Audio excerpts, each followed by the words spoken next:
Good morning, Maria. How are you? I'm well. How are you today? It's just moving my mic here. Aha. Completely forgot about that. I need to lift it here. All right. I can How's hear you that sound? fine. Oh, good. Sounds great. How was your Thanksgiving? Oh, it was very nice, very pleasant. I mean, even though we have a 2-hour drive, it's pretty relaxing. Cheryl and I love audiobooks, so Nice. it's always nice to be in the car for a little bit if you're enjoying the book. Absolutely. Absolutely. How about you? I had family over, which was very nice. I did not make a turkey this year. It's the first time that I usually host Thanksgiving, and it usually involves a bird, but not this year. We had a fishy Thanksgiving. Really? Yeah, I made salmon, and I made halibut also with a recipe that I created on my own, just experimenting. Wow. It came out delicious. Oh, very nice. Very nice. Yeah. Well, we don't eat turkey, she or I, but her family does. So they had turkey, but we had a bunch of vegetables and potatoes. Yeah. Everyone was very happy with the fish. Oh, that's good. That's great. Yeah. All right. So we're going to continue our journey on the power of belief. And,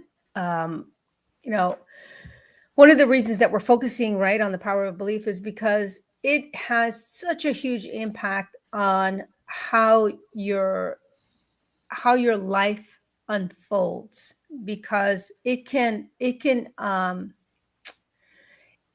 start to crumble. It can start to deviate, and there's suffering when your beliefs are holding you back, if they're negative, if they're faulty, if they lead to these negative emotions like you're not worthy, rejection, if it makes you feel that you're less than, instead of realizing that it's not about you're worthy, you're trying your best.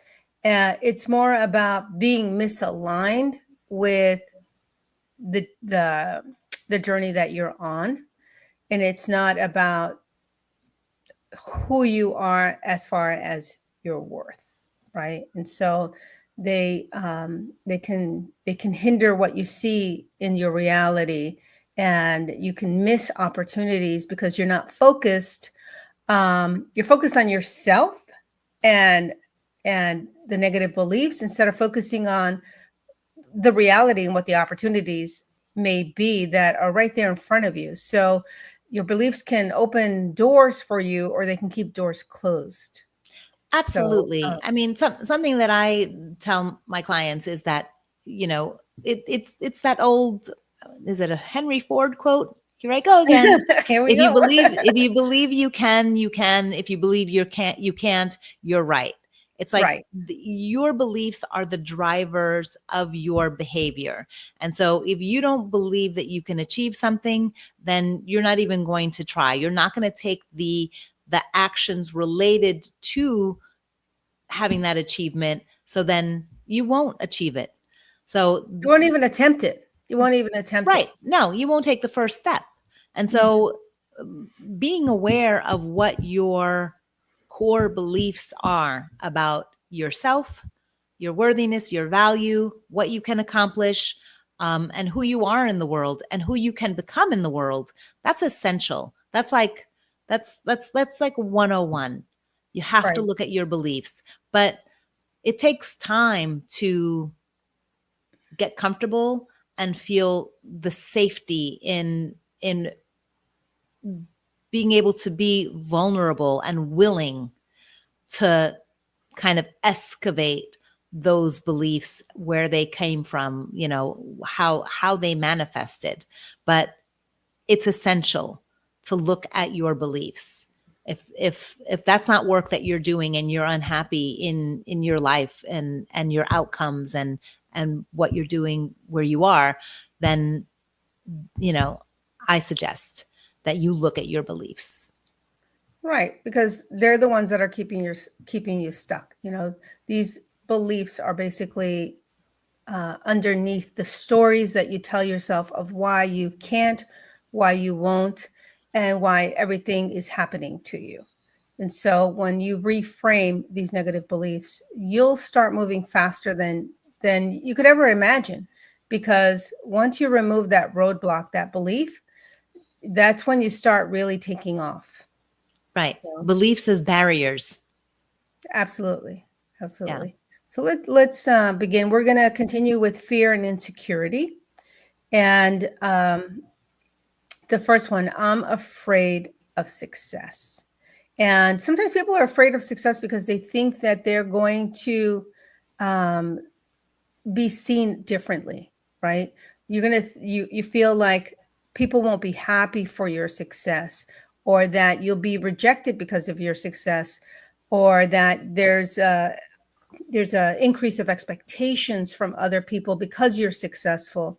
Or sometimes you might feel imposter syndrome, where you feel like you're winging it, that you really don't know what you're doing, but you're swimming in the deep side and you feel like you really don't know how to swim and you shouldn't be there.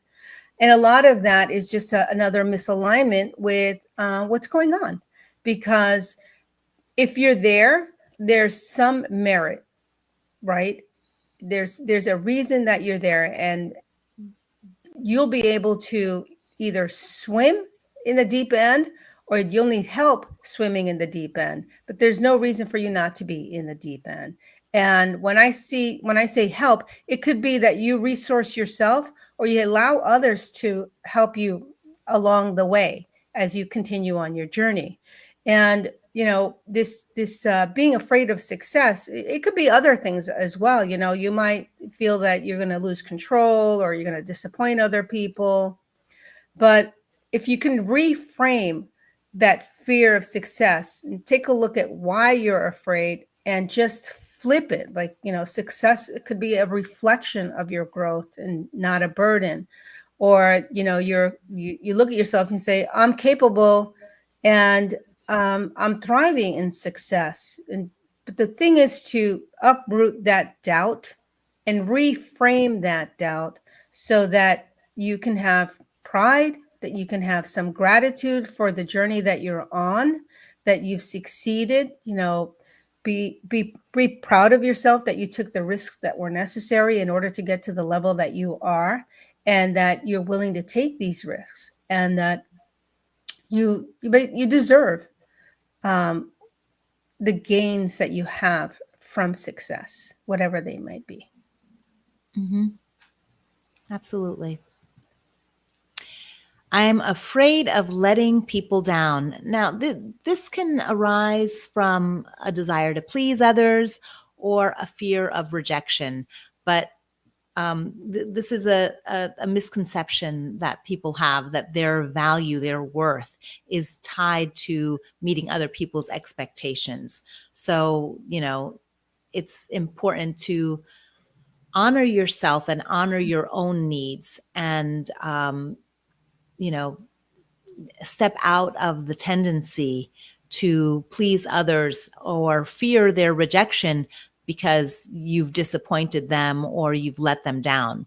It's important to take control of the fact that you can't control other people's feelings. You can only control your own behavior and your own intentions. And, you're not responsible for other people's emotions, and you're not responsible for never disappointing others. That's not your role. And it's what's the word that I'm looking for? It's not an achievable thing for you to never disappoint others. That letting others down is normal, and sometimes you will let other people down. But if you hold yourself to a standard of never failing and never letting others down, then you're the one that's going to be in, holding the perspective that you're not worthy and that you're not lovable because you've disappointed or let others down. So letting go of that guilt and coming from a place of self-compassion and balance in terms of being able to take care of your own needs, not sacrificing yourself to make other people happy. Right. I mean, that's true suffering, not being able to be who you are, not being authentic, right? That's really a lot of suffering there. And then I'm afraid to make mistakes. And this is that, that feeling that we're going to be criticized, that we're going to be judged. And so we have that fear of being vulnerable. And sometimes we won't take any chances because we feel that we're going to be criticized. And we fear with that criticism is that, again, that initial rejection or perhaps even feeling of abandonment, and or you have that perfectionist mindset. And, we think that it makes us inadequate. And so we have to step away from that. We have to realize that, and this is where having a growth mindset really makes a difference, where you say, well, it's a mistake, but now I know not to do this.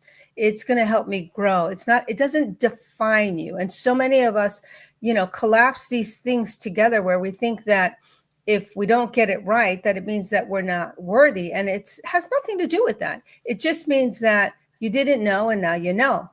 I mean, no one knows everything except for ChatGPT. It's pretty damn amazing. It knows everything.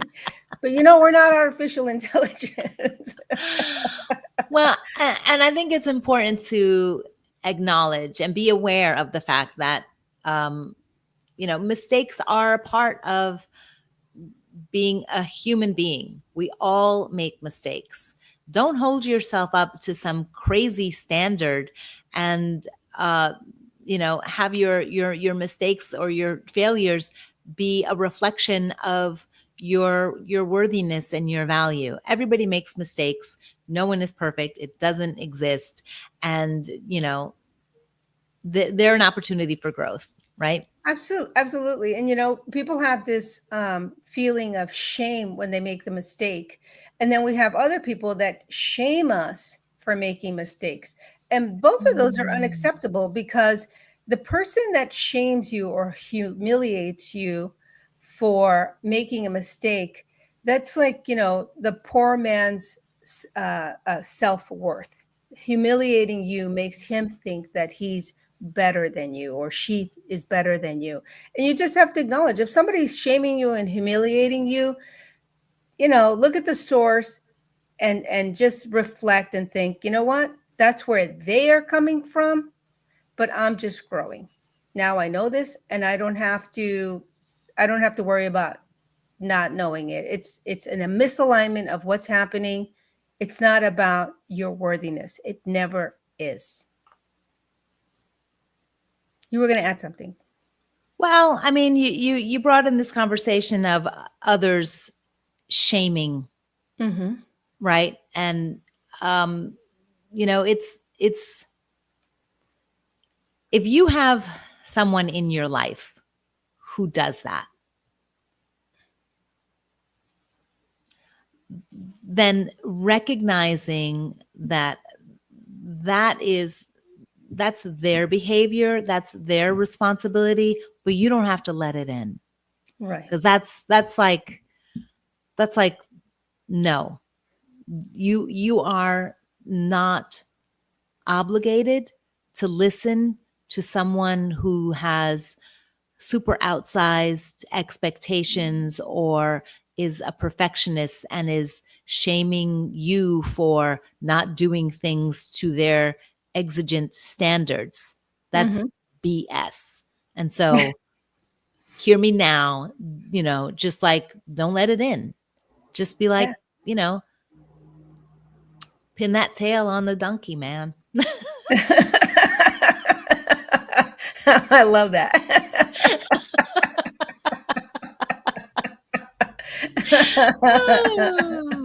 Well, we better move on because we're going to be here all day long. We'll have 2 more slides. don't lead to more stress. So the next one is I'm too afraid to take risks. And this kind of goes hand in hand with the one that we were just discussing, because it's like this fear of getting things wrong, it will stop you in your tracks. I know. I have been there. I have 100% been there. And so, fear We've of all failure. been there. We've all been there. Yeah, right. Well, I mean, okay. Thanks, Maria. Right? Like I don't know. I don't know if we've all been there, because some people are really good risk takers, right?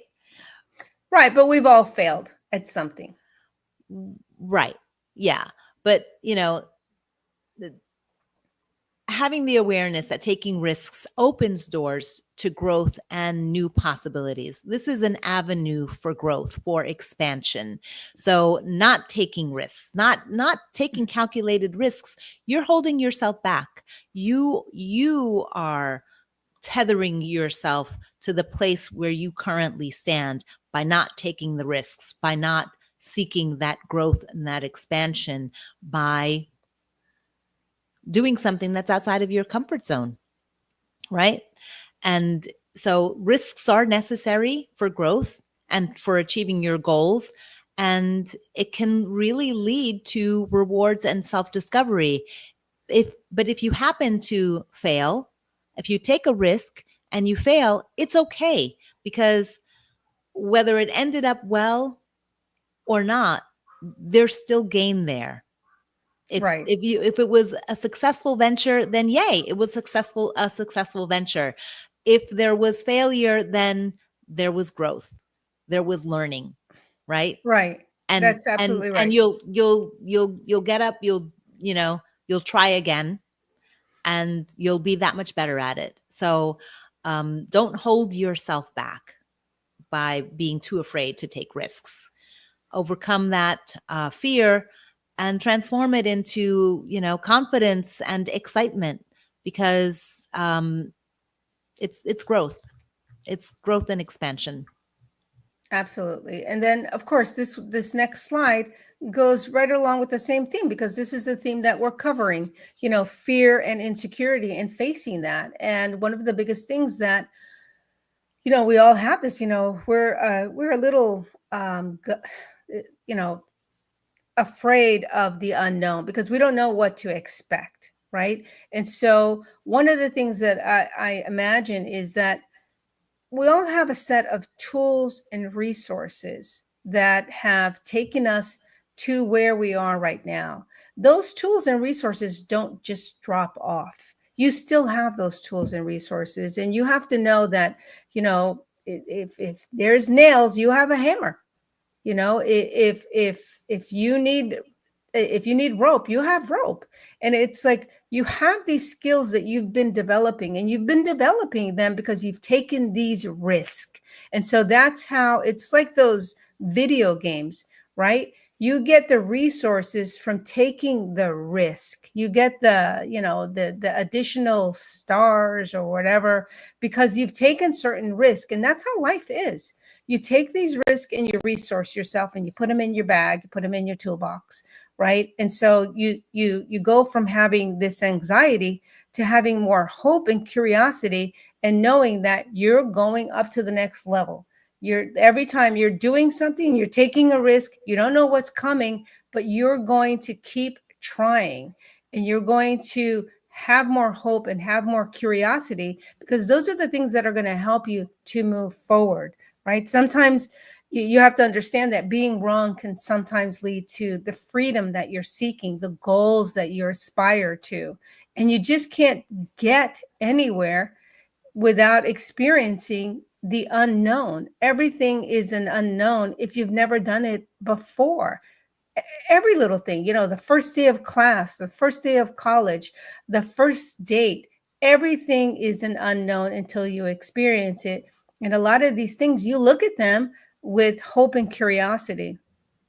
And when you start a new job or a new relationship or a new venture or you joint venture, be curious about what's going on and be willing to ask questions, because that's another resource that you have, the ability to ask questions.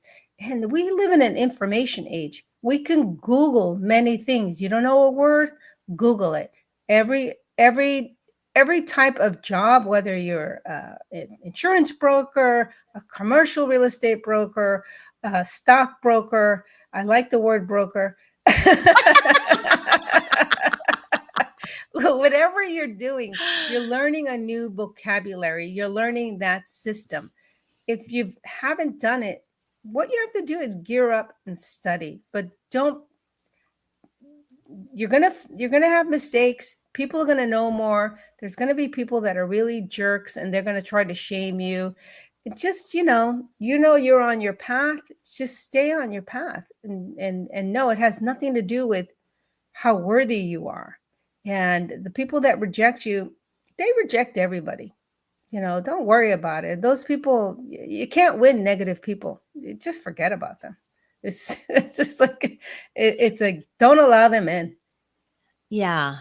And I just want to come back to the idea of trusting in your own resilience, and replacing the anxiety with hope and curiosity, so that you can see the unknown as an adventure, because that reframing will work for you, not against you.